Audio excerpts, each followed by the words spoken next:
What's up, everybody? Welcome to my new YouTube channel. This is the Lukey Boxing channel. Some might say, why aren't you on ITR? I want to have a little bit more freedom to dance around and interview kind of all different types of people. I've been experimenting with this idea, so now I can do, if I want to do a politician, if I want to interview anyone outside of golf, I can now have a little bit more freedom to not just be as confined to boxing. I can kind of roam around with my interests, and I think honestly I've built a public platform where if you find what I do interesting, jump on right now and let's build a new community. Do I have an issue with ITR boxing? Heck no. Those are all my friends. I'm super proud of the success of ITR boxing. I will still contribute to ITR boxing, but let's be honest, I'm doing a lot of work with ProBox TV, which I think is an industry leader in the space of boxing. It's a fantastic channel, and I don't have the same time to put into ITR boxing. And look, the staff there, from Felix, who runs the site, to Real Ray, all the way to Dakota and Jack, to Nibs. They're making excellent content, and to be honest, I was kind of lying to myself to say I could keep up with what they're doing currently because I'm spread that thin. So what I'm going to do on this channel is going to be a bit of boxing reactions, some in the gym exclusive content with fighters that people have been asking for, but it's going to be more whatever I want is basically the thing. It's not going to be as much about viewership or gaining the most eyeballs. It's going to be, this is simply a passion project for me. And hopefully it makes me love the sport of boxing again, because as of late, I've been a little burnt out on the sport of boxing. So this is mostly a selfish project for me because I want to fall back in love with boxing, because I definitely feel over the past couple of years, I've fallen out of love with boxing. So by going on my own and basically just answering to myself and being able to put out whatever content I want, I'm pretty thrilled. That being said, if you're watching this, be sure to go over to the OnlyFans for ITR Boxing. Tons of good work. Still going to see some of my videos until the end of the year over there. And it's fantastic. So no hard feelings. This is more so, I'm struggling outside of a professional capacity to have a passion for boxing. So this is a way to try to reignite my passion for boxing. I thought I'd address that in the beginning, so anyone that might wonder can now not wonder. And what will this channel look like is the next thing. This channel is going to have one podcast on Sunday nights or Sunday afternoons. It's going to probably be released Monday morning, maybe Sunday evening, with one segment broken up in the middle of next week. That's the format, and then whenever I kind of feel like it, I'm going to go to a gym and shoot a video of some capacity, and that's going to be the ongoing thing. This channel is just going to be an extension of my podcast, and my podcast actually might end up moving behind a paywall of my Substack. Leave a comment and let me know how you feel about that. Now let's get to the actual interesting stuff. Gervonta Davis had a live stream on his Instagram Live, I believe. Like many media outlets, I'm going to make opinions on this without understanding anything, right? That's the journalism 101 thing. My overwhelming feeling about this situation is it's sad, right? Gervonta Davis has obviously had some highs and lows in his life, and at times things can't be excused, right? There's actual consequences for some of his bad decisions, one of which being the hit and run that happened that now sees him serving out the rest of his house arrest sentence incarcerated. I think it's unfortunate when a person with his level of celebrity and his position in the sport of boxing faces these type of incidences, because not just is it tragic for his story and someone in his circumstance who has overcome so much, it's also tough because we have an issue with young people in America of doing the wrong things is often deemed cool. And you can take with it whatever you want when I say that, but it is an ongoing issue of typically kind of being a rebel, making bad decisions. That's how the girls are attracted to you. That's often how you get the most viewership. So I think it's very tragic that coming off of his biggest pay-per-view fight against Ryan Garcia, a year when he's leading the ranks in terms of Fighter of the Year, in my opinion. I think it's tragic that we're seeing things happen so publicly. This is time for maybe a private transformation, in my opinion. Time for him to reflect. This world we live in, I am now officially old because I don't understand, unless you're a commentator like myself, making opinions public, making your life public, but it feels as though part of celebrity is making everything public so the world can look at how many people are interested at every step of your journey. It's what Instagram's taught us. It's what Facebook's taught us. It's what Twitter's taught us. It's probably what TikTok is teaching the youngest kids. Celebrity is now, how can I be looked at? And for me, it's a tad bit uncomfortable seeing someone in this position facing adversity, and the whole step of the process is being put forth on such a public scale. I really wish the best for Gervonta, because I do believe Gervonta is a good person at the end of the day. I think that it's just moments and situations can define our whole lives, and I hope he can learn from this circumstance and situation, and moving forward he can reap the benefits of what he's earned in this sport. He's become the marquee guy in the sport of the new generation. He's the breadwinner. And I hope his life isn't defined by the stuff outside of the ring, because his accolades inside the ring are that of a pound-for-pound level fighter and of a guy who's going to carry the sport financially for the next few years. On another, I don't want to say silly, but topical note, we had Oscar De La Hoya and Ryan Garcia get into a bickering match. Once again, this is the idea of celebrity to me. Really famous people. Let me be a famous person. And let me talk about what's going on in my life in front of people. So this is going to be topical news. I'm a bit old-fashioned. I like the idea of just sitting down and talking with people. Both of these people are really rich. They're really famous.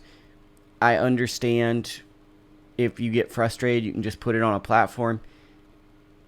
It's just something that's different for me. I'm not going to lie, it's just something that's different, and I'm not the biggest fan of how this went about. That being said, once again, Ryan Garcia, one of the most interesting fighters in the sport of boxing. Oscar De La Hoya, one of the best promoters in the sport of boxing. A very rejuvenated Oscar De La Hoya who seems to have a commitment to make the best fights.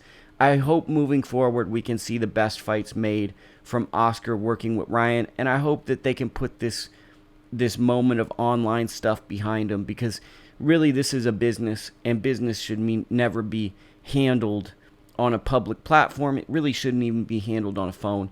Business needs to be handled in person, and I hope that this conversation leads to a difficult conversation in person that leads to the outcome that we all want as fight fans. This weekend, we are seeing Teofimo Lopez take on Josh Taylor. I think you're supposed to say it backwards, but I didn't. It's for the junior welterweight title. If you want to say it's for the lineal 140-pound title. Josh Taylor actually won the undisputed crown from Jose Ramirez in 2021. Since that fight has been largely inactive. Had a sketchy split decision win. A lot of people thought Catterall won. I kind of felt like Taylor edged it. I think it's kind of in that Lomachenko, Devin Haney range where you could kind of pick any outcome. I think that people so greatly underestimated Catterall that they viewed the fight as a stay busy fight and really condemned Taylor for the performance. Taylor's kind of had a lot of injuries, which is kind of a silent thing that we haven't brought up coming into this fight. He's had injuries with his leg. I'm not sure how healthy it is. The injuries postponed his rematch with Catterall. The rematch ended up getting scratched. Catterall signs with Matchroom. Now Taylor is fighting Teofimo Lopez. It's in the theater. It's not in the big building at Madison Square Garden. And I think that speaks to also where both fighters are at. Teofimo Lopez, this is going to be his 4th fight at 140 pounds. Many people forget as a prospect, he had a fight at 140 pounds. He's had 2 fights since losing to George Campos in the Undisputed Crown, which opened up the spot for Devin Haney to win Undisputed. It's been a weird ride for Teofimo Lopez. The question of this fight to me is, Teofimo Lopez is showing a lot of mental fatigue right now. He's going through a divorce. He's talking about a lot of things in his personal life. He's the younger, in theory, fresher fighter. Typically in these fights, the younger fighter wins. Taylor is the older guy. I do think he's a little bit shop-worn. He's probably not at his prime. He's probably coming down. That being said, this is not an easy fight to pick because of what's going on in Teofimo's life and because Teofimo's performances have not really looked that amazing since the Lomachenko and Comey fight. He's kind of been up and down. The Campa fight really wasn't that spectacular. And the Sandor Martin really was a lot more competitive than I feel it should have been. So, this is the rare fight where you have 2 fighters at 2 different age groups kind of vying to be a relevant contender world champion in the sport, because the loser of this fight is going to probably enter into the undesirable spot of a high-level B-side opponent. A lot on the line. Very interesting matchup. Undercard notables, we got a Xander Zayas fight. Love seeing Xander Zayas. It's his first Puerto Rican Day Parade fight, which I think is notable because he's probably going to be fighting on this date for a long time in the future. Also, Robson Conceicao is taking on Nelson Polanco. That's a guy who fought Oscar Alvarez. If you look on the card, Henry Lebron is there. Maybe they end up matching Robson Conceicao with Henry Lebron in the near future. There's also a Bruce Carrington sighting on the card. We love seeing a Bruce Carrington sighting. That's ESPN on Saturday. We have a Golden Boy card with Gucci Manny Flores and Jelena, I can't pronounce her last name, on Thursday. That's on YouTube and DAZN. Not going to really go too deep into that. Another notable fight, Jaime Munguia versus Sergiy Derevyanchenko. Derevyanchenko, kind of like a Matt Korobov fighter, where a lot of guys feel like he might have won a fight that he didn't get the decision on. He had a close fight with Daniel Jacobs. He had a close fight with Gennady Golovkin. People kind of parrot that he beat Golovkin. I think that's another one of these fights where people didn't expect him to do as well. He does well, and then people say, okay, he should have won. Munguia is a guy, 5 years ago, he has a win over Liam Smith, like my man Jack Kelly said on the Expert Hour on ITR Boxing. That being said, he's almost moved back to a level of prospect opposition over the past few years. This is his first step up to this degree. Derevyanchenko is pretty much a career middleweight, moving to super middleweight. One would assume Jaime Munguia has all the physical advantages and gifts in this fight. We really want to see Jaime Munguia step his game up, because this is really supposed to be Jaime Munguia's era. Jaime really should have that win over, or he should be the best middleweight in the world at this point. It looks like he's outgrown middleweight. He has one world-class win, but at this point, I think we're looking for separation. Because yes, Derevyanchenko doesn't fight at this weight class. He's not a natural guy, but this is a move in the right direction. He's really kind of regressed in terms of his opposition. And I personally believe in his talent. I think he's a guy who could be one of the top young emerging faces. It's going to be interesting how he performs, but I think it's also, if Munguia can win, what are the dialogues coming out of this week? I think one of the dialogues will be, will he be in the running to land a Canelo Alvarez fight? If you look at Abraham Gonzalez's report on ProBox TV, David Benavidez's father, Jose Benavidez Sr., called out, yes, he called out Jaime Munguia as their top choice if they don't get Canelo Alvarez. Very interesting times for Jaime Munguia, and a sneaky, if he can win a couple of fights this year, sneaky in the shadows fighter of the year, possible nominee. Big week for Jaime Munguia. Also on that card, Shane Mosley Jr. taking on Demetrius Big Meech Ballard. Very, very interesting fight to me, because I thought Shane Mosley Jr. was a super middleweight. He had competed his last 2 fights at super middleweight. He's actually moved back down to middleweight, and it appears Big Meech Ballard, former Golden Boy fighter, I thought that it's an interesting comparison fight between Jaime Munguia, who'd fought Ballard. I thought this was going to be a no-brainer layup. Oh, he's going to end up fighting Munguia in the fall, because we've been frustrated with the opposition Munguia's been fighting. He's been fighting guys that we kind of feel he has every physical advantage over.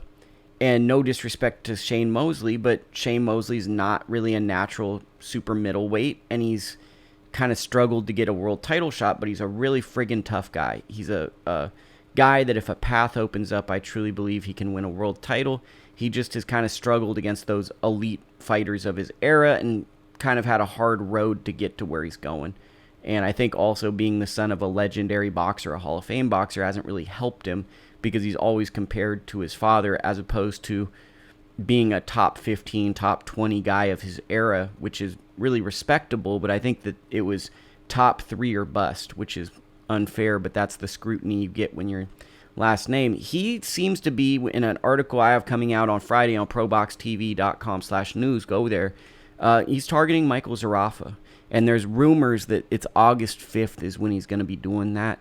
So that's something that I think is very interesting, is that he's targeting Zarafa, and I'm very, very curious to see what type of performance Mosley can put together for this fight card. If you're a fan of DAZN on Saturday, it's the all-day marathon. We got a Sonny Edwards sighting in your life. Sonny Edwards is taking on Campos. Fairly good fight, you know. I think Sonny Edwards might be a guy in this division. He's built a huge following on social media and Twitter platforms. And I think the biggest thing about Sonny Edwards is he's organically getting a lot of traction in a weight class that doesn't get a lot of traction. We got Jesse Bam Rodriguez and we got Martinez fighting in that division. I think that if Edwards can win this fight, it would be great to see him go into that Julio Cesar Martinez fight. And then if we could get him in the ring with Bam in 2024, that is a legitimate super fight. So I'm no pressure, and no offense to my guy Tony Tolj. I'm expecting greatness out of Sonny Edwards, because that's what he's kind of putting on himself. He's being a larger-than-life character. He's conducting himself like a big man in the lower weight classes. And I'm excited to see how he performs on this bigger platform, this easily accessible platform, because a lot of his fights have been on streaming, navigating websites. This is the first time he's fighting, kind of for me, on an easy platform to find over the last couple of years. Another notable is Adrien Broner is taking on Bill Hutchinson. I guess before I go into that, Ellis Gottney is fighting this weekend. That's a notable fight. It's a good Matchroom card. I think on the recap show we'll go more extensively on these type of previews where I'm just sitting here. This is my first one. I'm probably going to type up notes next time. Broner's fighting Bill Hutchinson, and this is a fight that can only be summed up as, where has Broner's career gone? Because Adrien Broner at this point in his career probably should be right around his prime or coming off of his prime and be a huge main event attraction. Instead, he's fighting on, no disrespect, a Don King pay-per-view on the internet that probably couldn't get a network to bite on this fight. And it's a tale of, oh, how the mighty have fallen. I think it's been about 6 years since we've seen Broner in any type of fight that looked like the Broner we fell in love with, the DeMarco fight. Off the top of my head, the last time I saw a world-class version of Broner, I believe, was when he fought John Molina Jr. Adrien Broner is a very tragic story, because it seems like there's a lot of depression and sadness with Broner, and that the fight career, that fighting might not have, it gave him a means to make a lot of money and become a celebrity, but with that celebrity, there wasn't really people, or he was not listening to those people to stop the adversities that he had to live through. And it feels like when he gets to his 40s and 50s, Broner's going to be living a life of regret, looking back on his past going, why did I do this? Why did I do that? I hate to say this, but at this point, given his last performance fighting Gervonta Santiago, a fighter I had never seen before, and a lot of people scored the fight for Santiago, I honestly didn't even really care that much. I didn't involve myself that much. But I think that you have to think that this is going to be even though you've never heard of Bill Hutchinson, this is going to be a real fight for Broner, because he's not giving us he's not quieting the demons or the fears we have about where his career is currently at. And I think that is a shame, because Broner is a fighter who I think is at a point in his career where he's opened up about mental health. And I think that even though people have been critical on him being outlandish earlier in his career, I think people would like to see a redemption arc. I think people would like to see a last chapter, Miguel Cotto find a coach and have a little run. I think that everyone loves to see the redemption story. And no disrespect to Bill Hutchinson, because I have a feeling this is going to be a very hard fight, but I think it's hard to not want to see Broner do that. We have a ShowBox card this weekend. If you like ShowBox, that's on Showtime. We also have a 360 boxing promotion card, and we have a few other fights that I'm not mentioning that if you go to my Substack, lukiboxing.substack.com, link in the bio, you can get all the info. Let me know how you like this segment and if this is something I should continue to help grow my little nuanced channel. Thank you.